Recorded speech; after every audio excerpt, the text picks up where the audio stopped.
यही पूछते हैं कि अगर बेगम सुबह 10 बजे तक सोती रहती हो, शौहर प्यार से समझाए ना मानती हो, उठाएं तो नाराज़ होती हो, अगर शौहर इस पर कभी उसको मार पीट कर दे तो क्या हुक्म शरा होगा?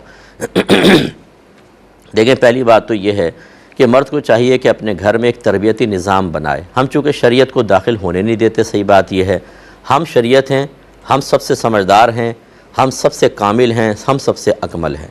जब तक सामने वाला हमारी इताअत कर रहा है, हम कहते हैं क्या ज़रूरत है शरीयत को देखने की। जब कोई नाफरमानी करता है, हमारे ज़ाती मफादात पे ज़रब लगती है, हम नुकसान का शिकार होते हैं, तो हम फिर अल्लाह ताला उसके रसूल की तालीमात की पनाह ढूंढने की कोशिश करते हैं, उसके ढाल के पीछे आते हैं। उससे पहले कभी अल्लाह ना रसूल को पूछते हैं, ना अल्लाह को पूछते हैं, ना कुरान को, ना हदीस को, ना किसी आलिम दीन को हम कॉल करते हैं। चाहे शौहर हज़ारों ख़राबियों में हो, लेकिन बीवी के लिए अच्छा होना चाहिए। बीवी में हज़ारों ख़राबियाँ हों, शौहर के लिए अच्छी होनी चाहिए। फिर क्या शरीयत और क्या मज़हब, ये बुरा नहीं मानिएगा, लेकिन मैं ये बात बिल्कुल हकीकत अर्ज़ कर रहा हूँ। अब जब बीवी ने ज़ाती मफादात पे ज़रब लगाई तो फिर शरीयत हमें याद आई। तो पहले आप तरबियत का एहतिमाम करें ना, उसे बताएं कि उसके फ़राइज़ क्या हैं, उसके हुकूक़ क्या हैं, आपके फ़राइज़ क्या हैं, आपके हुकूक़ क्या हैं। एक बिल्कुल शख्स जो शरीयत नहीं जानता, आपने कभी उसके लिए शरीयत सिखाने का एहतिमाम नहीं किया, और आप ये चाहें कि बिल्कुल आपकी मर्ज़ी के मुताबिक शरीयत पर अमल करे, और वो भी उस पर उतने पे अमल करे जितनी आप शरीयत चाहते हैं, पूरे शरीयत पर नहीं। बाकी शरीयत को साइड में रखो, मेरे जितने फ़ायदे की शरीयत उस पर अमल करना चाहिए।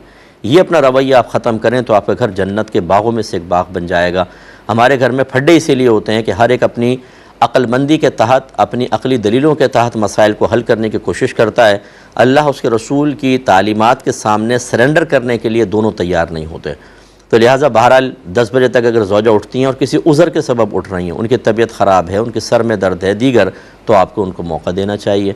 और उनके वो भी एक इंसान है, आखिर आप भी तो उठ सकते हैं, इसलिए उनको थोड़ा सा रिलीफ दें। लेकिन अगर ऐसी सूरत हाल नहीं, उन्होंने आदत ही बना ली है और उससे घर का निज़ाम ख़राब होता है, आप ऑफ़िस जाना चाहते हैं, नाश्ता वक्त पे नहीं मिलता, बच्चों की स्कूलिंग के प्रॉब्लम होते हैं, तो फिर हमारी बहनों को चाहिए कि ऐसा ना करें। ये जो लड़कियाँ अक्सर कहती हैं ना मुझे अलग घर चाहिए, वो इसीलिए मांगती हैं कि सास तो उठा देगी 9 बजे 8 बजे, आराम से पाँव फैला के 12 बजे तक सोते रहो, शौहर को रुखसत करो और सोते रहो, बाकी कोई काम ना करो।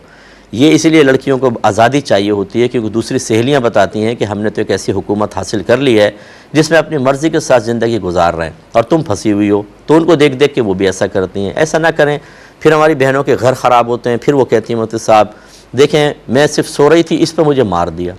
लेकिन कितने अरसे से आप सो रही थी और कितने दफ़ा शौहर के कहने के बावजूद आप नाफरमानी कर रही थी, वो नहीं बताती। मैं सो रही थी, शौहर ने मारना शुरू कर दिया। अच्छा, सुनने वाला भी कहता है इतनी सी बात पे मारा। अरे भाई, इतनी सी बात नहीं, 10 साल से दिमाग की दही हो रही थी, उसके जवाब में ऐसा हुआ था। तो हमारी बहनों से भी मेरी गुजारिश है, ऐसा ना करें, अपने घर का अच्छा रूटीन बनाएं, वरना आपके घर के बच्चे भी फिर आगे चलकर अपने घरों के अंदर ऐसा करेंगे, आपकी बेटी जाके ऐसा करेगी। ज़रूरी नहीं कि जितना अच्छा शौहर आपको मिला है आपकी बेटी को मिले, हो सकता है उसको मारे पीटें, फिर उसको तलाक तक नौबत आ जाए। ऐसा हरगिज़ नहीं करना चाहिए।